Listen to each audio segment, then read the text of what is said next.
Manusia adalah makhluk sosial, yang artinya manusia bisa hidup dengan bergantung kepada makhluk lainnya. Mungkin hal ini bisa diperdebatkan dengan berbagai argumen, tapi di era modern ini, kalau aku sendiri nggak bisa ngebayangin gimana harus hidup sendirian tanpa orang lain. Coba deh bayangin, kita sebagai manusia modern yang sudah mengenal sosial media dan enaknya ngobrol sama teman misalnya, harus hidup di tengah hutan tanpa ada smartphone dan teman. Kayaknya kalau aku sih lebih memilih enggak ya. Sebagai pengguna sosial media atau YouTube, konten kreator membutuhkan penonton sebagai sumber cuan mereka. Di samping itu, penonton YouTube juga membutuhkan konten untuk mengisi hari-hari mereka yang membosankan. Terlepas itu terdapat unsur mencari uangnya juga.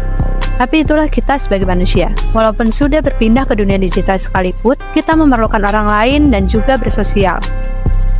Jika kita mencari pengertian dari kata sosial sendiri di Google, istilah sosial berasal dari bahasa Latin yaitu socius, yang artinya segala sesuatu yang lahir, tumbuh, dan berkembang dalam kehidupan bersama. Dalam upaya menuju lebih baik, manusia akan membutuhkan manusia lainnya untuk usaha beradaptasi dan memecahkan permasalahan yang sedang dihadapi. Di dalam prakteknya, kita seantisosialnya pasti membutuhkan seorang teman, saudara, atau sahabat untuk menghadapi dunia modern yang semakin kesini malah makin kesana. Hal inilah yang membuat kita membangun ikatan persaudaraan atau pertemanan yang secara umum merupakan hal baik bagi manusia. Dan hal tersebut pula kita percaya bahwa membangun ikatan persaudaraan dan pertemanan ini akan membawa kita menuju hal baik juga. Tapi dalam kesempatan kali ini, aku nggak akan ngebicarain tentang sosial secara pengertian umum sebagai topik utama kita hari ini. Kali ini aku mau ngebahas sesuatu yang berkebalikan dari sosial, yaitu perang. Salah satu peristiwa kelam yang pernah terjadi dalam sejarah umat manusia, yaitu Perang Dunia Kedua. Tentunya kalian udah tahu kan gimana kisah dari perang tersebut, tapi aku akan sedikit membahasnya lagi deh buat kalian yang belum tahu sama sekali tentang apa yang terjadi pada Perang Dunia Kedua. Perang Dunia Kedua terjadi antara dua aliansi militer dunia, yaitu Aliansi Sekutu dan Aliansi Poros yang berlangsung dari tahun 1939 sampai 1945. Aliansi Poros sendiri terdapat 3 negara utama yang menjadi pelaku utama dalam Perang Dunia Kedua, yaitu Jerman, Italia, dan Jepang. Di sisi lain, Aliansi Sekutu terdapat 4 negara utama yang menjadi lawan dari Aliansi Poros, yaitu Amerika Serikat, Inggris, Tiongkok, dan Uni Soviet. Pada awalnya perang ini dimulai dari misi Hitler yang ingin membawa Jerman menjadi negara adidaya terkuat di dunia dan membantai seluruh kaum Yahudi, sehingga mereka mulai menginvasi negara tetangga mereka di Eropa. Serangan pertama mereka yang akhirnya memicu kemarahan dari berbagai negara di Eropa, yaitu serbuan ke negara Polandia pada 1 September 1939. Penyerangan itu juga diikuti oleh pernyataan perang oleh Adolf Hitler sebagai pemimpin Jerman ke negara Prancis dan Britania, atau yang kita kenal sekarang dengan Inggris. Di sisi lain, Kekaisaran Jepang juga mempunyai misi untuk mendominasi Asia. Oleh sebab itu, pada tahun yang sama, Jepang mulai melakukan penyerbuan ke Tiongkok yang dianggap sebagai salah satu negara adidaya di Asia. Dari kesamaan tujuan inilah, Jepang dan Jerman akhirnya membentuk aliansi poros yang diikuti oleh Italia dan negara lainnya. Selain itu, Jepang juga melakukan penyerangan ke Pearl Harbor yang merupakan pangkalan angkatan laut dari Amerika. Hal inilah yang membuat Amerika mulai ikut andil dalam Perang Dunia Kedua. Negara-negara yang diserbu oleh aliansi poros seperti Amerika, Tiongkok, dan Inggris inilah yang akhirnya bersatu dan membentuk aliansi Sekutu. Nah, dari sini nantinya juga cerita terkait Jepang mulai menjajah ke Indonesia berawal pada tahun 1942, seperti yang kita telah pelajari dalam catatan sejarah. Perang Dunia Kedua ini merupakan perang terluas dalam sejarah umat manusia yang melibatkan lebih dari 100 juta orang di berbagai pasukan militer. Perang ini juga tercatat telah memakan korban jiwa sebanyak 50 juta sampai 70 juta jiwa. Jumlah kematian ini menjadikan Perang Dunia Kedua konflik yang paling mematikan sepanjang sejarah umat manusia. Tapi, kali ini kita nggak akan ngebahas bagaimana Perang Dunia berjalan atau senjata dan teknologi apa yang mereka gunakan. Mungkin sebagian dari kalian udah ada yang tahu gimana kacaunya situasi pada saat Perang Dunia Kedua berlangsung. Tapi kali ini aku mau ngebahas salah satu sisi yang jarang diungkap dalam pembahasan tentang Perang Dunia Kedua, yaitu tentang apa sih motivasi para prajurit yang mau terjun ke medan perang hingga membantai banyak manusia lainnya. Mungkin banyak pendapat yang muncul bahwa pasukan, khususnya tentara Nazi dari Jerman, mau membunuh sesama manusia karena faktor ideologi dan cinta tanah air. Tapi ada salah satu tulisan sejarah yang berjudul Humankind History yang berhasil menemukan satu fakta alasan mereka mau membunuh manusia lainnya. Bukan karena hal tersebut, tapi karena faktor sosial yang mendasar. Gimana? Menarik kan? Persiapkan diri kalian, karena ini pembahasan yang cukup rumit dan mungkin akan mengubah pandangan kalian tentang sejarah manusia yang telah kita pelajari sebelumnya. Jadi, gini ceritanya. Oke, pertama-tama kita akan mulai ngebahasnya dari periode di mana dunia mulai kacau untuk kedua kalinya, yaitu masa Perang Dunia Kedua. Tapi kali ini kita nggak akan ngebahas gimana situasi peperangan dan kehebatan tentara Jerman dalam Perang Dunia Kedua. Kita akan fokus kepada seorang pemuda berumur 20 tahun yang sangat tertarik dengan keilmuan sosial dan psikologi dari Amerika Serikat. Dia bernama Maurice Janowitz. Maurice berasal dari keluarga Yahudi yang berhasil kabur ke Amerika dari kejaran tentara Nazi. Dia juga mendapatkan kesempatan untuk berkuliah di salah satu universitas di Amerika dan berhasil lulus dengan predikat terbaik. Sesuai aturan yang berlaku di Amerika, Maurice setelah mencapai umur 20 tahun, ia harus mengikuti wajib militer di Amerika Serikat. Menariknya, dia justru bersemangat dan menunggu kesempatan untuk mengenakan seragam militer dan mengangkat senjata untuk menembak tentara Nazi di medan perang. Tapi, ternyata benar, dunia tidak berjalan sesuai yang diinginkan anak yang baru saja lulus kuliah itu. Alih-alih dia menjadi prajurit yang dikirim bertempur dengan helm dan senapan, ternyata dia diperintahkan untuk berperang menggunakan pena dan kertas. Komandan militer dari Amerika Serikat menyayangkan kemampuan dari Maurice jika dia diterjunkan ke dalam medan pertempuran. Alhasil, dia ditempatkan di divisi perang psikologis di London. Walaupun hal itu bukan keinginannya, ia terpaksa harus ke London untuk memenuhi tugasnya itu. Sampainya di London, ternyata tempat itu tidak seburuk yang dia pikirkan sebelumnya. Ternyata divisi perang psikologis di London itu dipenuhi oleh lusinan peneliti dan saintis ternama yang telah melakukan banyak kajian sosiologi dan psikologi yang sangat penting di dunia. Berada di lingkup orang-orang yang hebat, membuat Maurice bersemangat kembali. Pusat pemerintahan militer Amerika Serikat memang sengaja mengumpulkan peneliti dan saintis ternama dari seluruh penjuru dunia. Peneliti dan saintis itu terbagi menjadi 3 kelompok yang masing-masing memiliki tugas yang sangat penting untuk dilakukan. Yang pertama, kelompok para ahli fisika. Mereka ditugaskan untuk membuat bom atom, di mana salah satu ahli fisika tersebut terdapat nama yang familiar kita dengar, yaitu Albert Einstein dan Oppenheimer. Siapa sih yang nggak kenal kedua orang hebat ini? Kelompok kedua yaitu berisi para ahli matematika yang ditugaskan untuk memecahkan sandi enigma milik Jerman, yang menjadi salah satu komunikasi utama milik pasukan Jerman. Sedangkan kelompok ketiga yang berisi para ahli sosiologi dan psikologi, yang mana di antaranya mereka yaitu si Maurice ini. Mereka mendapatkan tugas yang tidak kalah beratnya, yaitu mereka harus membongkar bagaimana isi pikiran dari pasukan Nazi. Bayangin, si Maurice harus mengungkapkan sesuatu yang tidak terlihat. Tugas itu lahir dari teka-teki yang membuat bingung pemerintahan militer Amerika Serikat dari para peneliti. Mengapa pasukan Jerman sangat begitu gigih untuk terus bertempur? Mengapa tidak banyak pasukan Jerman yang memilih untuk mundur dari peperangan dan meletakkan senjatanya? Karena sejak awal tahun 1944, posisi Jerman dalam Perang Dunia Kedua sangat tidak menguntungkan. Bahkan, bisa dibilang sangat mustahil untuk memenangkan peperangan. Jerman secara jumlah pasukan aja sangat kalah dengan musuh mereka. Selain itu, secara geografis, negara kecil ini juga dikepung oleh Rusia dari timur dan Sekutu dari barat. Jika dilihat secara garis besar aja, bukankah pasukan Jerman pasti berpikir bahwa peperangan itu sangat mustahil untuk dimenangkan? Bahkan beberapa saintis sempat berkesimpulan bahwa pasukan Nazi ini sudah dicuci otaknya sehingga mereka mau bertempur hingga titik darah penghabisan. Pertanyaan-pertanyaan itulah yang menjadi tugas dari divisi perang psikologi di London. Dengan harapan ketika Maurice beserta peneliti lainnya mendapatkan jawabannya, hal itu dapat digunakan untuk melemahkan semangat dan kekuatan tempur dari pasukan Nazi. Sejak awal dimulainya Perang Dunia Kedua, sebagian besar ahli psikologi dan sosiologi benar-benar percaya bahwa pasukan Nazi atau bangsa Jerman memiliki satu faktor yang membuat mereka menjadi pasukan yang hebat, yaitu ideologi cinta tanah air. Faktor itu yang membuat pasukan Nazi merasa sangat yakin bahwa mereka berdiri di sisi yang benar karena memperjuangkan tanah kelahiran. Hal itu yang menjelaskan kenapa pasukan Nazi seperti pasukan yang kerasukan dalam berperang. Saking hebatnya, rata-rata setiap pasukan Nazi pada Perang Dunia Kedua menyebabkan 50% kerusakan lebih banyak dari pasukan sekutu.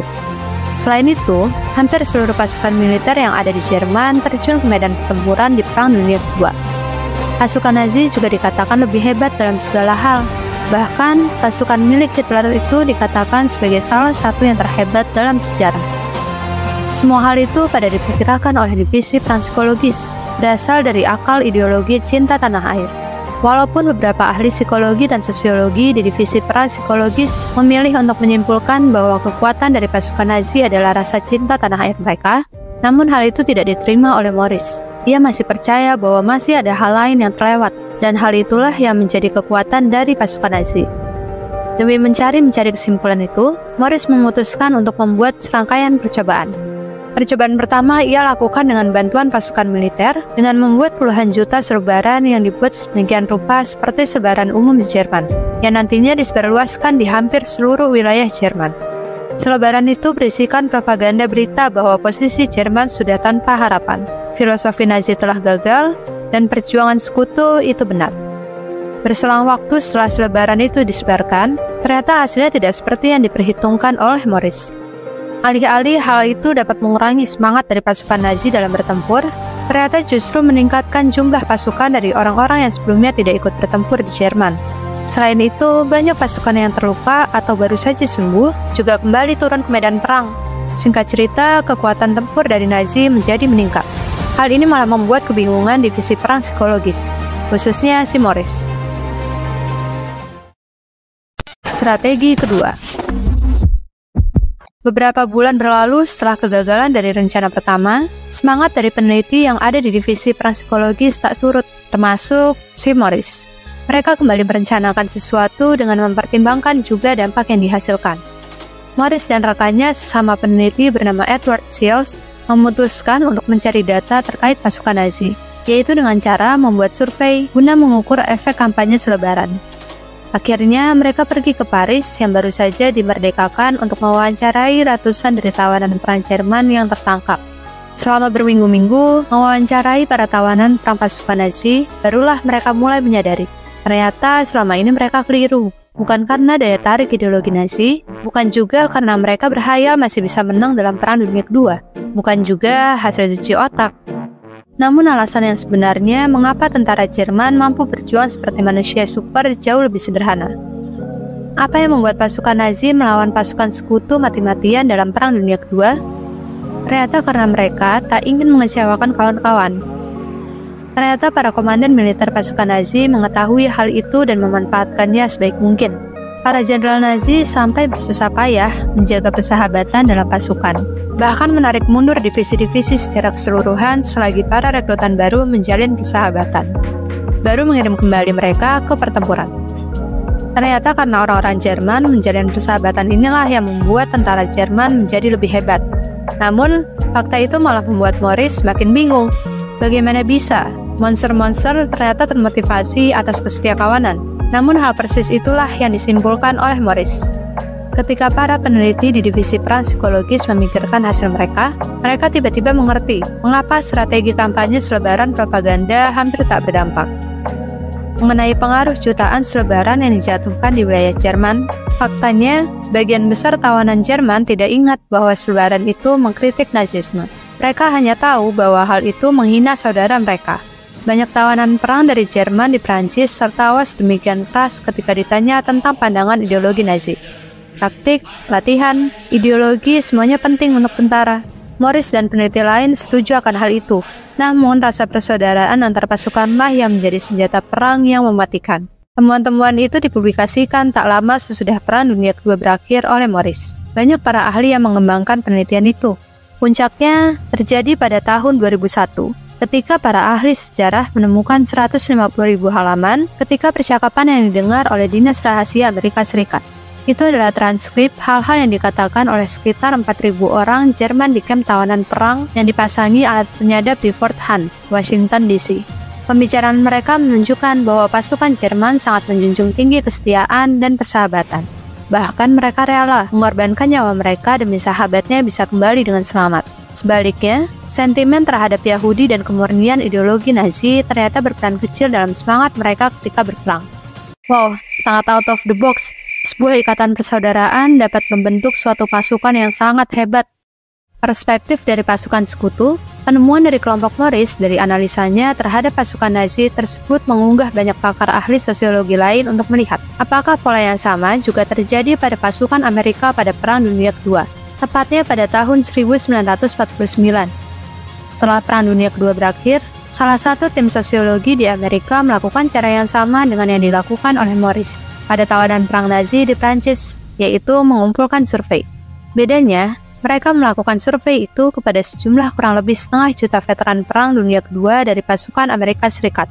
Setelah terkumpulnya survei itu, mereka melakukan analisa dan berhasil menyimpulkan dari ratusan ribu data itu. Hasilnya, data tersebut mengungkapkan bahwa pasukan Amerika Serikat secara garis besar tidak termotivasi idealisme atau ideologi sebagai alasan untuk berperang melawan pasukan Nazi. Selain itu, seorang prajurit Amerika juga tidak terdorong akan semangat patriotik membela tanah air mereka. Alasan mereka mau mengangkat senjata dan membunuh banyak jutaan nyawa pasukan Nazi di Perang Dunia Kedua adalah karena alasan yang sama dengan pasukan Nazi yang mau membunuh jutaan pasukan dari sekutu, yaitu berjuang demi ikatan persaudaraan. Bahkan, saking kuatnya ikatan persaudaraan dari pasukan Amerika, banyak hal yang terjadi di luar pemahaman umum pada masa tersebut. Seperti seorang prajurit bahkan rela untuk menolak kenaikan pangkat bila itu menyebabkan dia pindah ke divisi yang berbeda dari kawan mereka. Selain hal tersebut, menurut laporan medis dari pasukan Amerika, banyak di antara mereka yang terluka dan sakit bukan karena luka di peperangan, melainkan menolak mengambil cuti karena tidak ingin posisi mereka digantikan oleh rekrutan baru. Bahkan, ada juga orang-orang yang menyelinap pergi dari rumah sakit tanpa sepengetahuan untuk kembali ke garis depan medan perang. Menariknya, hal itu terjadi berkali-kali. Menurut laporan survei yang telah dilakukan, mereka melakukan hal gila itu bukan karena ingin memenangkan perang atau takut negara mereka kalah perang. Mereka berani untuk terjun mempertaruhkan nyawa kembali ke medan perang karena mereka tidak ingin mengecewakan kawan-kawannya. Ini sih gila ya. Baru pertama kali ada alasan dibalik orang mau membunuh sesama manusia itu karena ikatan persaudaraan. Penemuan Morris dan kelompok pakar ahli sosiologi lainnya di Amerika Serikat ini sangat merubah pandangan terhadap pemahaman yang selama ini kita yakini. Siapa sangka kalau peristiwa Perang Dunia Kedua yang merupakan salah satu sejarah kelam manusia ternyata merupakan perjuangan heroik di mana persahabatan, kesetiaan, solidaritas, serta sifat-sifat terbaik umat manusia.